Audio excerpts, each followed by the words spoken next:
오늘 말씀 디모데전서 2장 5절입니다.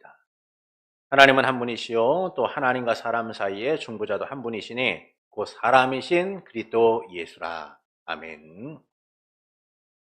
지난주 우리는 은혜 언약에 대하여 함께 나누었습니다. 은혜 언약은 유언이라는 이름으로 성경에 자주 말씀하고 있어요. 그것은 죽음을 통하여서 효력이 발생하기 때문이에요. 죽어야 효력이 발생하기 때문인 겁니다.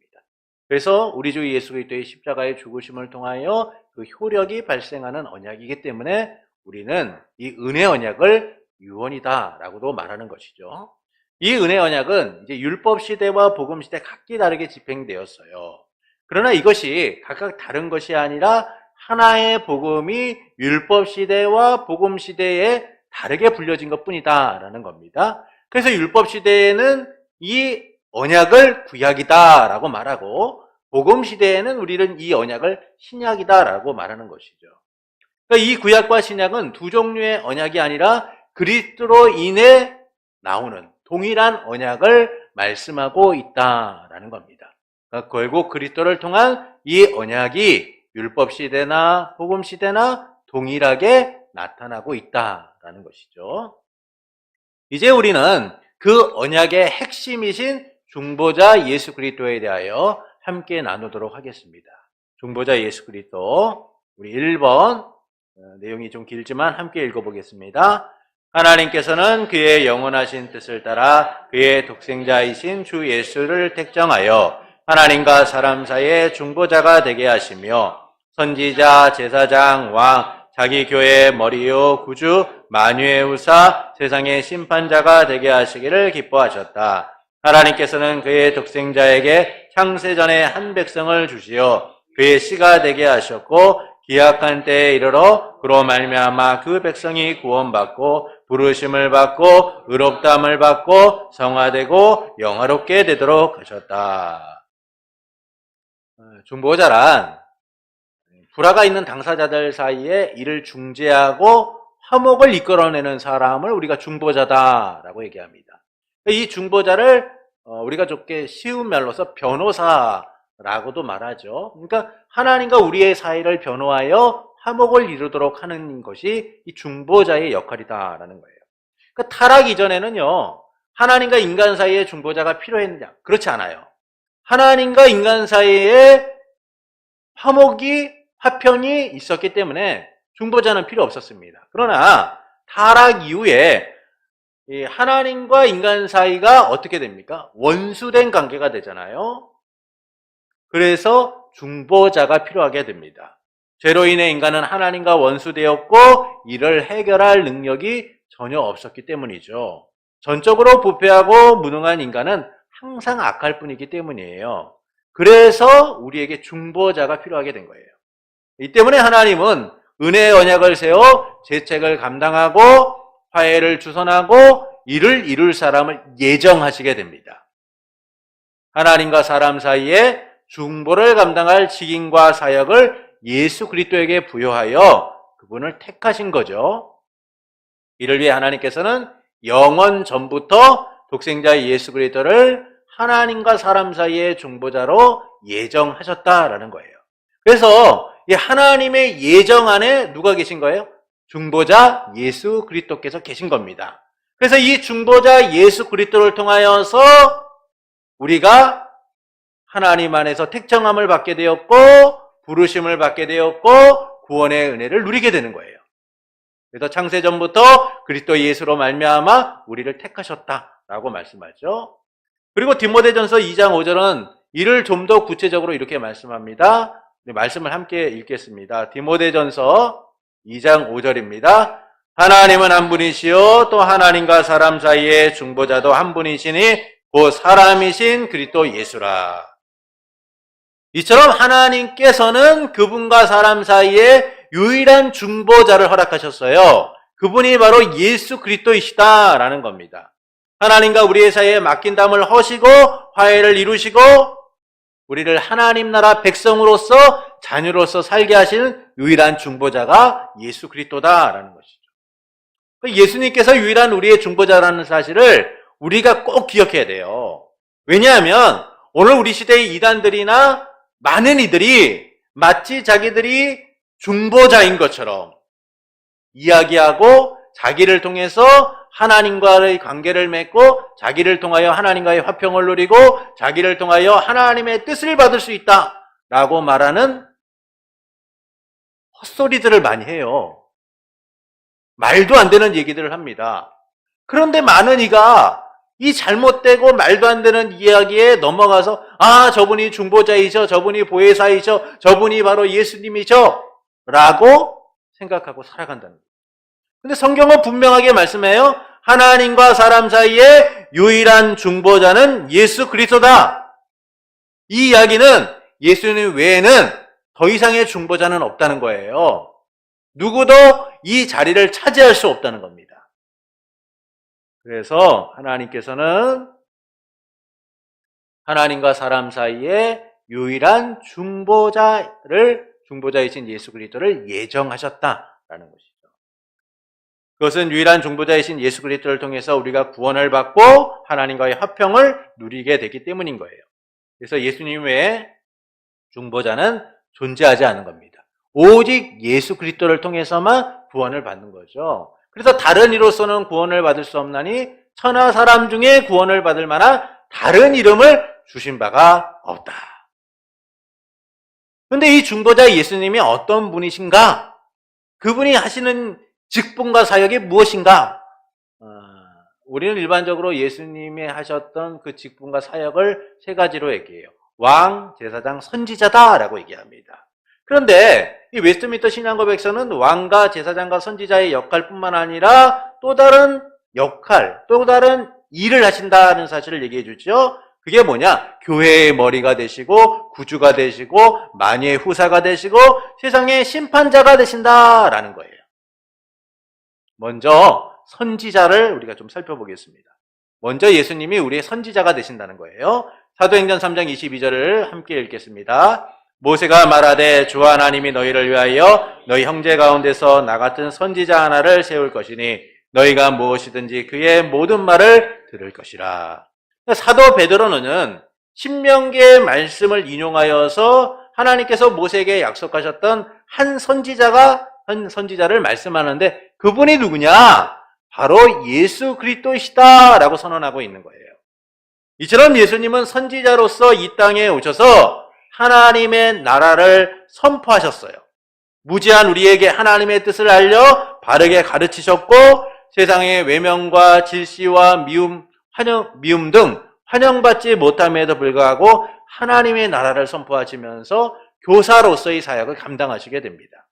이것이 바로 선지자로서 이 땅에 오신 예수님의 사역이신 거죠. 그래서 예수님이 이 땅에 선지자로 오셨다라는 것은 모세에게 하신 그 약속을 근거로 하여 그분이 이 땅 가운데서 하나님의 나라를 선포하시기 위하여 오셨다는 사실을 우리에게 알려주고 있어요. 다음은 제사장입니다. 히브리서 5장 5절부터 6절을 보시겠습니다. 함께 읽겠습니다. 또한 이와 같이 그리스도께서 대제사장 되심도 스스로 영광을 취하심이 아니요 오직 말씀하신 이가 그에게 이르시되 너는 내 아들이니 내가 오늘 너를 낳았다 하셨고 또한 이와 같이 다른 데서 말씀하시되 내가 영원히 멜기세덱의 반차를 따르는 제사장이라 하셨으니. 자, 예수님께서 대제사장이 되신다라는 것은 속죄와 화목제사를 드릴 자격을 갖고 있다라는 사실을 의미해요. 여러분, 제사는 누가 드릴 수 있어요? 대제사장만 드릴 수 있는 거예요. 속죄와 화목제사는 이 대제사장만이 드릴 수 있는 일인 겁니다. 그런데 예수님은 대제사장으로서 죄 많은 인간을 위해 우리를 위해 그 일을 감당하시기 위해 오셨다는 것이죠. 예수님은 인간 대제사장이 백성의 죄를 위해 제사를 드리는 것처럼 택한 백성을 위해 친히 속죄제사와 화목제사를 드리고 속죄와 화목의 제물이 되셨다라는 사실을 우리에게 알려주고 있어요. 그래서 모든 영별의 책임을 대신 지시는 희생의 사역을 감당하고 계시다라는 겁니다. 이것은 매우 놀라운 일이죠. 왜냐하면 인간 대제사장은 매번 반복적으로 제사를 드려야 했어요. 그들이 드리는 제사는 어떻습니까? 일시적이고 한시적인 거예요. 그래서 그들은 매번 속죄의 사역을 위하여 화목을 위하여 하나님께 번거롭고 힘들고 이 불편할 수밖에 없는 일들을 끊임없이 한 거예요. 반복적으로 한 거죠. 그러나 우리 주 예수 그리스도께서는 대제사장으로서 이 일을 단번에 이루셨다는 겁니다. 왜 그게 가능하냐?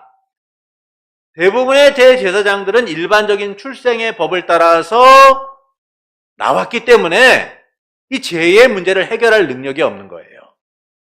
그래서 그들은 은혜 아래 백성의 죄를 위해 제사를 반복적으로 드릴 수밖에 없는 그런 이들이었다는 겁니다. 그러나 예수님은 어때요? 멜기세덱과 같이 어디로부터 오셨는지 그분의 기원을 알 수 없다는 거예요. 인간의 출생법을 따라 나오신 것이 아니라 영원하신 하나님으로부터 나오신 하나님의 영원하신 제사장이시다라는 겁니다. 그래서 그분이 우리를 위하여 속죄와 화목의 제사를 드리시고 속죄와 화목의 제물이 되셨기 때문에 그분은 그 대제사장으로서의 역할을 감당하셨다라는 거지. 또한 그분은 왕이시다라고 표현하고 있어요. 왕이시다. 이사야 9장 6절부터 7절을 보시겠습니다. 이사야 9장 6절부터 7절입니다. 함께 읽겠습니다. 이는 한 아기가 우리에게 나섰고 한 아들을 우리에게 주신 바 되었는데 그의 어깨는 정사를 메었고 그의 이름은 기묘자라 모사라 전능하신 하나님이라 영존하시는 아버지라 평강의 왕이라 할 것임이라. 그 정사와 평강의 더함이 무궁하며 또 다윗의 왕자와 그의 나라에 군림하여 그 나라를 굳게 세우고 지금 이후로 영원히 정의와 공의로 그것을 보존하실 것이라. 만군의 여호와의 열심히 이를 이루시리라. 그러니까 예수님께서는 다윗의 왕자를 잇는 영원한 왕으로서 이 땅에 오시게 될 것이다 라는 거예요. 그러니까 이 내용은 메시아의 예언이죠. 메시아의 예언. 하나님께서는 다윗의 언약뿐만 아니라 한 왕을 세워서 그 백성을 통치하실 것을 끊임없이 말씀하셨어요. 그리고 이 말씀대로 예수님께서 왕으로서 이 땅에 오시죠. 하나님의 나라의 왕, 평강의 왕으로 오셔서 그 나라와 백성을 위해 자신을 내어놓으신 거예요. 그래서 빌라도가 예수님에게 묻죠. 네가 유대인의 왕이냐? 그러니까 예수님이 뭐라고 말씀합니까? 그래, 내가 왕은 맞다. 그러나 내가 왕이지만 너희처럼 세상의 왕과 같이 세상의 나라와 같이 투쟁하고 분쟁하고 갈등하고 싸워서 얻는 나라가 아니라 내 나라는 하나님의 나라이고 사랑과 희생을 통하여 이루어지는 나라다 라는 사실을 알려주시죠. 내가 왕은 맞지만 너희와 같은 세상 나라가 아니다 라는 사실을 예수님은 선포하세요. 이처럼 예수님께서는 이 세상의 방식처럼 투쟁하고 쟁취하는 나라가 아니라 희생과 사랑으로서 이루어지는 그런 하나님의 나라의 왕으로서 평강의 왕으로서 영원한 다윗의 왕국을 이을 왕으로서 이 땅에 오셨다라는 겁니다. 그래서 그분이 십자가의 죽으심을 통하여 사단의 세력과 사탄과 그의 세력이 무력화되고 우리가 하나님의 나라의 백성으로서 살아가게 된 거죠. 그래서 우리는 그분의 통치 아래 살아가는 하나님의 나라 백성이 된 거예요. 이처럼 예수님께서는 선지자, 제사장, 왕으로서 그 일을 이 땅 가운데 이루신 겁니다. 그리고 또한 그분은 교회의 머리로서 그 일을 행하고 계시다라는 거예요. 에베소서 5장 23절을 보시겠습니다. 에베소서 5장 23절입니다. 함께 읽겠습니다. 이는 남편이 아내의 머리됨이 그리스도께서 교회의 머리됨과 같으니 그가 바로 몸의 구주시니라. 자, 우리의 왕이고 대제사장이고 선지자이신 예수님께서 십자가에 죽고 부활하심을 통하여 교회의 머리가 되셨다는 거예요. 교회의 기초와 머리가 되셨다는 겁니다. 이것은 모든 하나님의 백성들이 그분의 지체가 되어서 그분의 통치 아래 살아가게 되었다는 사실을 말해주고 있는 거죠. 교회의 머리가 되시고 우리의 몸의 구주가 되신 예수 그리스도를 통하여서 우리는 살아가는 생명을 공급받게 되는 거예요. 주님과의 관계 속에서 하나님 백성의 삶을 누릴 수 있게 되는 겁니다. 그래서 예수님께서는 교회의 머리가 되시고 우리 몸의 구주가 되셨다라고 선언하고 있는 거예요. 또한 예수님은 만유의 상속자다라고 또 표현하고 있어요. 만유의 상속자다. 히브리서 1장 2절을 보시겠습니다. 함께 읽으시겠습니다. 이 모든 날 마지막에는 아들을 통하여 우리에게 말씀하셨으니 이 아들을 만유의 상속자로 세우시고 또 그로 말미암아 모든 세계를 지으셨느니라. 하나님께서 예수님을 만유의 상속자로 삼아 그로 말미암아 모든 세계를 지으셨다라고 하죠. 이는 예수님께 모든 세계를 맡기셨다라고 말씀하는 거예요. 왜냐하면 예수님께서는 만유보다 탁월한 지위를 갖고 계신 분이기 때문인 겁니다. 그래서 예수님을 통하여 우리는 유업을 이을 자가 되는 거예요. 만유의 상속자이신 예수님을 통하여 우리 또한 하나님 나라의 상속자로서 살아갈 수 있게 되는 겁니다. 그리고 예수님은 심판자다라고 얘기해요. 예수님은 심판자다. 사도행전 17장 31절을 함께 읽겠습니다. 이는 정하신 사람으로 하여금 천하를 공의로 심판할 날을 작정하시고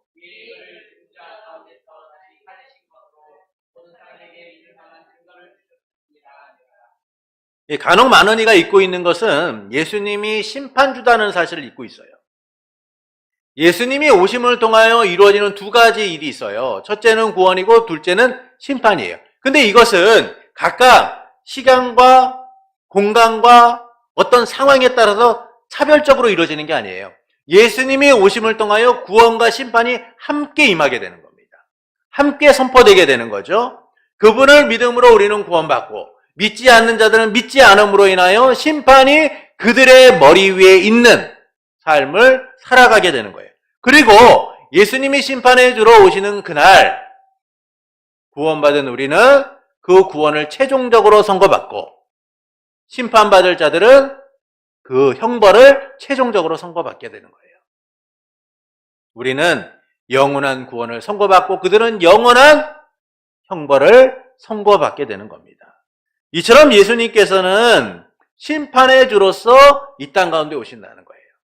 그러니까 중보자이신 예수 그리스도께서는 어떤 분이신가? 우리가 앞에서 살펴보았듯이 그분을 잘 알아야 될 필요가 있는 거예요.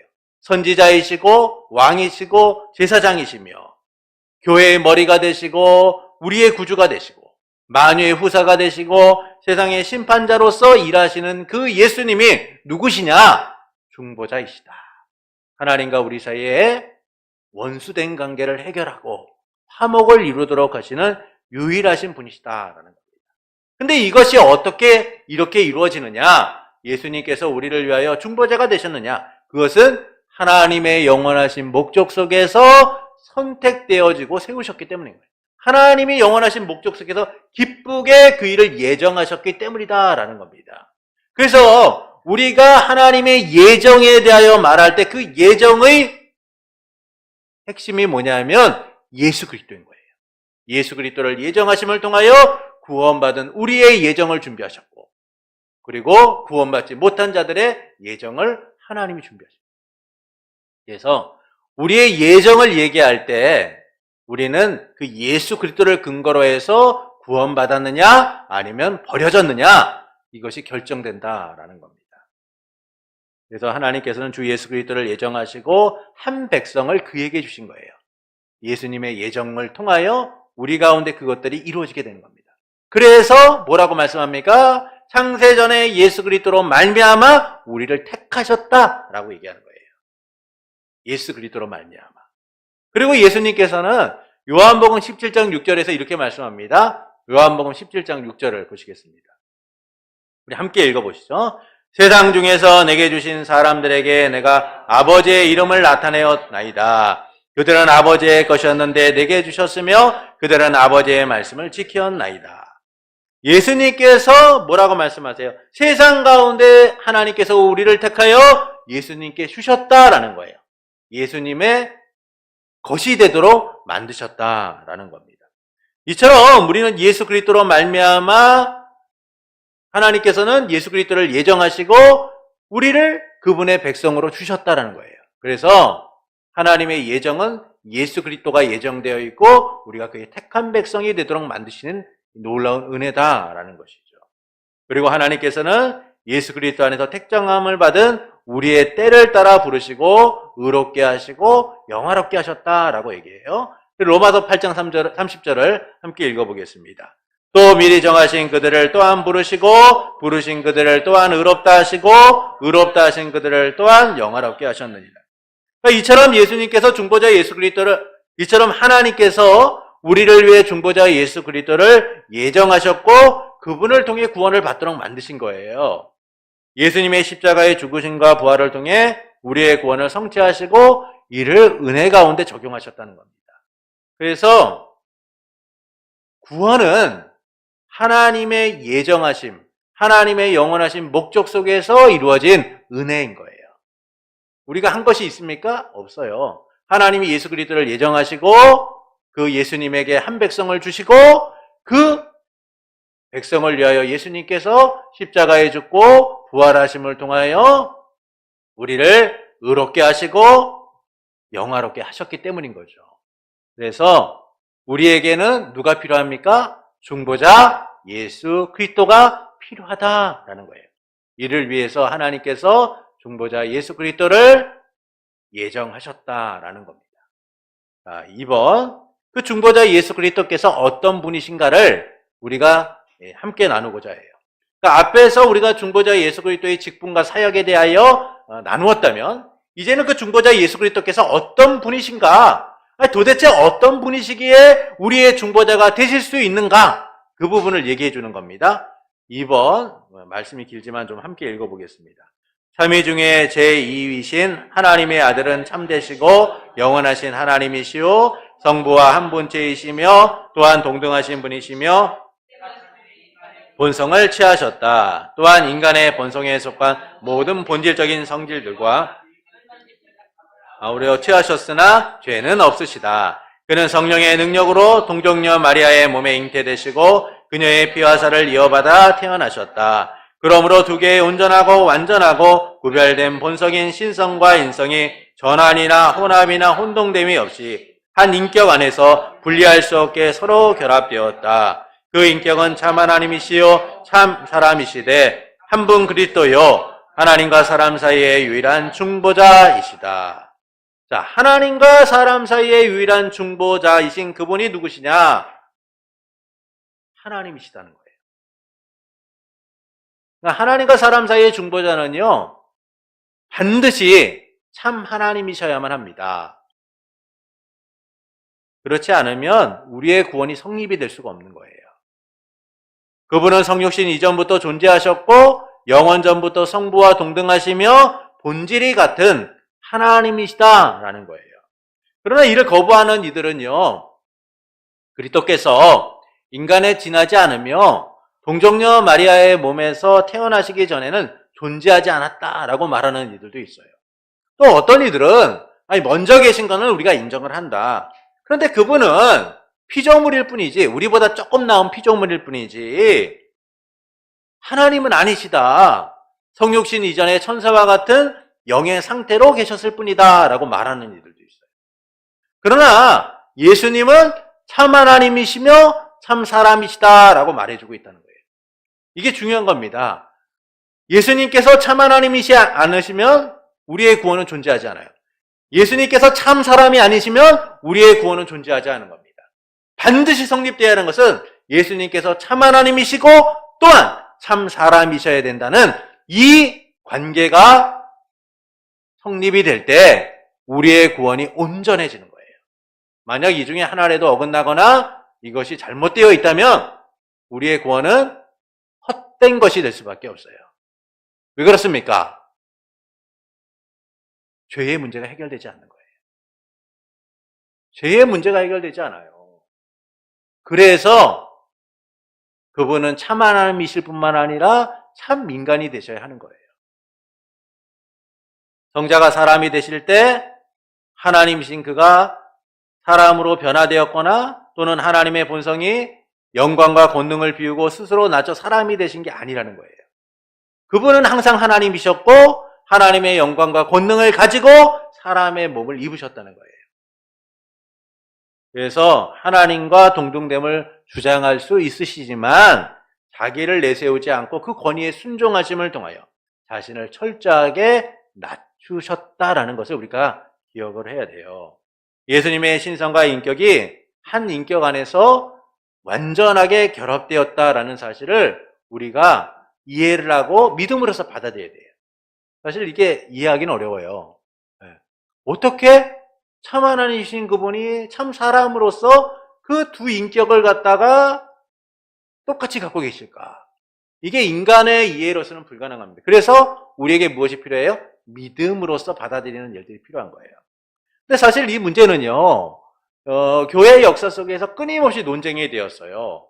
근데 이것이 나중에 정립되는 게 주 451년에 칼케톤 회의라는 곳에서 이 문제가 정리가 됩니다.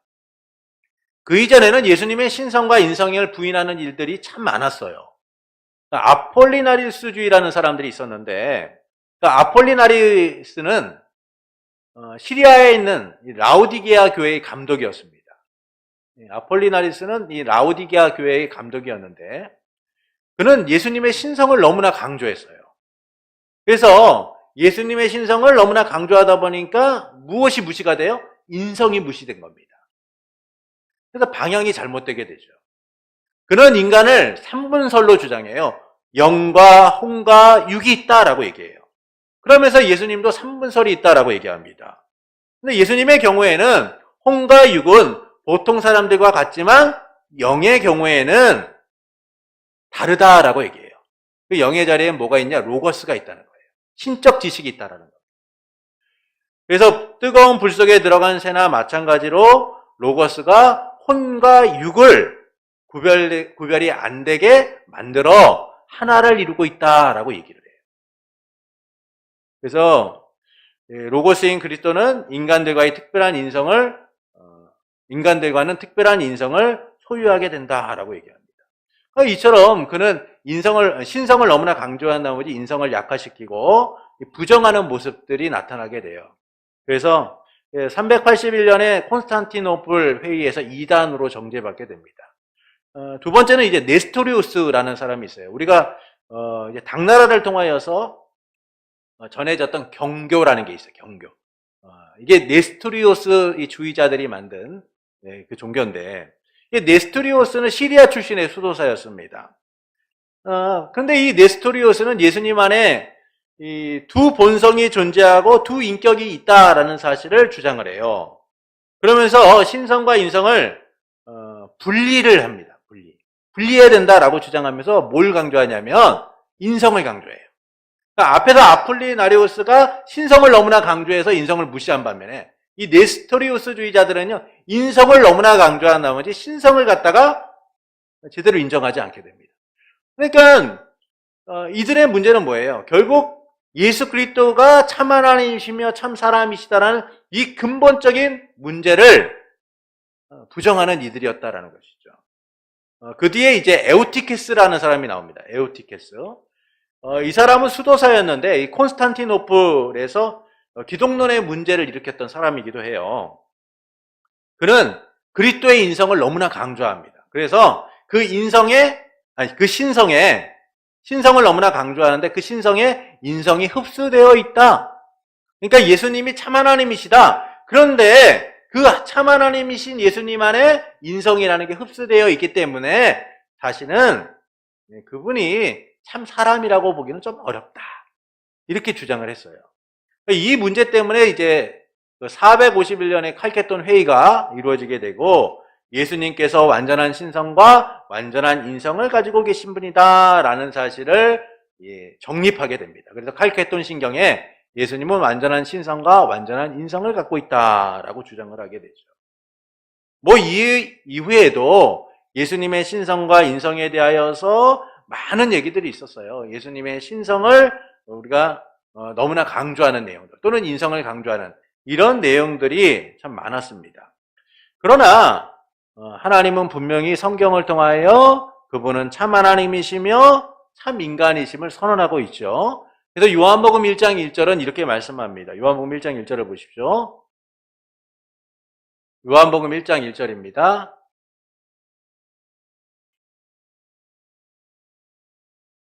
태초에 말씀이 계시니라. 이 말씀이 하나님과 함께 계셨으니 이 말씀은 곧 하나님이시니라. 성육신 이전에 예수님이 어떤 분이라고 말씀하세요? 영이나 피조물이 아니에요. 하나님과 함께 계셨는데 그 말씀이신 분이 누구시냐? 하나님이시다라고 선언하고 있는 거예요. 그분은 참 하나님으로서 영광과 권능을 가지고 계신 분이었다라는 겁니다. 그리고 그분께서 그 영광과 권능을 내려놓고 사람이 되셨다라는 사실을 빌립보서 2장 5절부터 6절은 이렇게 말씀합니다. 함께 읽어보시죠. 너희 안에 이 마음을 품으라. 곧 그리스도 예수의 마음이니 그는 근본 하나님의 본체시나 하나님과 동등됨을 취할 것으로 여기지 아니하시고. 근본 하나님의 본체신 거예요. 그분과 동등된 분이신 겁니다. 그런데 스스로 동등됨을 취할 것을 내려놓으신 거예요.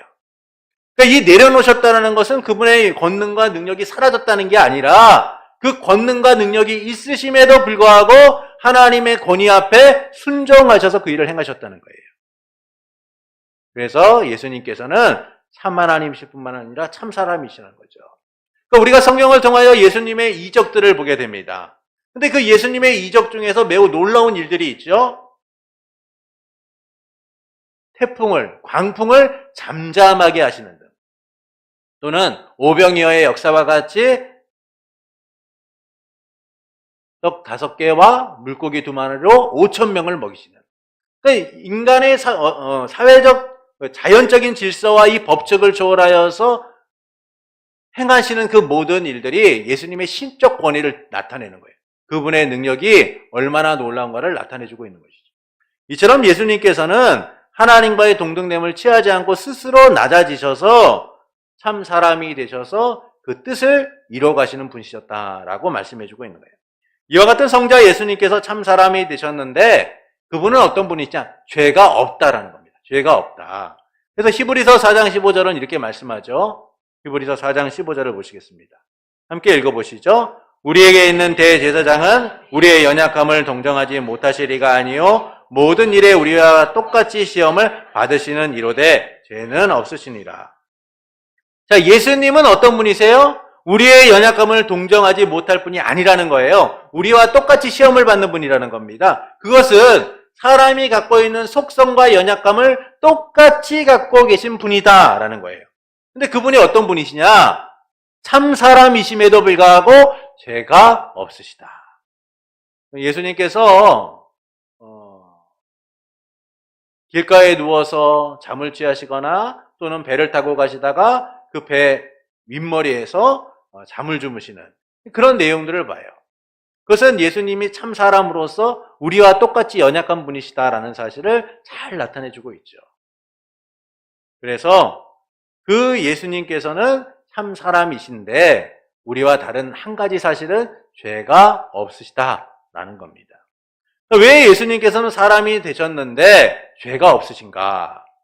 그것은 그분이 일반적 출생법을 따르지 않고 성령의 능력으로 잉태되셨기 때문이다라는 거예요. 누가복음 1장 34절부터 35절을 읽어보시겠습니다. 마리아가 천사에게 말하되 나는 남자를 알지 못하니 어찌 이 일이 있으리까? 천사가 대답하여 이르되 성령이 내게 임하시고 지극히 높으신 이의 능력이 너를 덮으시리니 이러므로 나실 바 거룩한 이는 하나님의 아들이라 일컬어지리라. 이처럼 예수님께서는요, 일반적 출생법을 따르지 않고 성령의 능력으로 잉태되어 인간과 동일한 인성을 가지고 죄가 없으신 가운데 태어나셨다는 거예요. 그래서 예수님께서는 두 개의 온전하고 완전하고 구별된 본성인 신성과 인성이 혼합되거나 또는 전환되거나 혼동되는 것이 아니라 결합되어 있다는 겁니다. 100%의 신성과 100%의 인성이 결합되어 함께하고 계시다라는 것이죠. 그래서 로마서 1장 3절부터 4절은 이렇게 말씀합니다. 한번 보시죠. 로마서 1장 3절부터 4절입니다. 그의 아들에 관하여 말하면 육신으로는 다윗의 혈통에서 나셨고 성결의 영으로는 죽은 자들 가운데서 부활하사 능력으로 하나님의 아들을 선포되셨으니 곧 우리 주 예수 그리스도시라. 자, 예수님께서는 혈통적으로는 다윗의 혈통으로 나셨다는 거예요. 그리고 능력으로는 하나님의 아들로서 이 땅에 오셨음을 나타내주고 있죠. 또한 디모데전서 2장 5절은 하나님은 한 분이시요 하나님과 사람 사이의 중보자도 한 분이시니 그 사람이신 그리스도 예수다라고 얘기해요. 이처럼 예수님께서는 삼위일체의 두 번째 위격으로서 참 하나님이시며 참 사람이시다라는 겁니다. 또한 그분은 한 분 그리스도로서 하나님과 사람 사이에 유일한 중보자가 되신다는 거예요. 사실은 이것을 우리가 다 이해하기는 어렵습니다. 그러나 여러분이 보셨던 내용들을 한번 자세히 들여다보시고 예수님이 어떤 분이신가라는 사실을 우리는 반복적으로 끊임없이 이해하고 받아들일 수 있어야 돼요.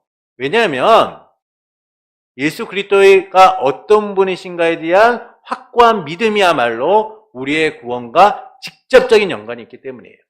세상은 끊임없이 예수님의 인성과 신성에 대하여 거론합니다. 예수님이 어떤 분이신가, 예수님이 어떤 분이신가를 끊임없이 그들의 관점에서, 그들의 사상 속에서 해석하고 우리를 이해시키려고 해요. 그러나 성경은 분명하게, 하나님은 분명하게 그분이 참 하나님이시고 참 사람으로서 이 땅 가운데 오셨다라고 말씀해주고 있어요. 이것은 우리의 구원을 이루는 가장 중요한 문제이고 반드시 우리가 지켜가야 될 중요한 가르침이라는 겁니다. 그래서 우리는 예수 그리스도가 하나님과 우리 사이의 유일한 중보자가 되시고 그분은 참 하나님이고 참 사람이심을 항상 기억하며 살아가야 하는 것이죠. 핵심을 보겠습니다.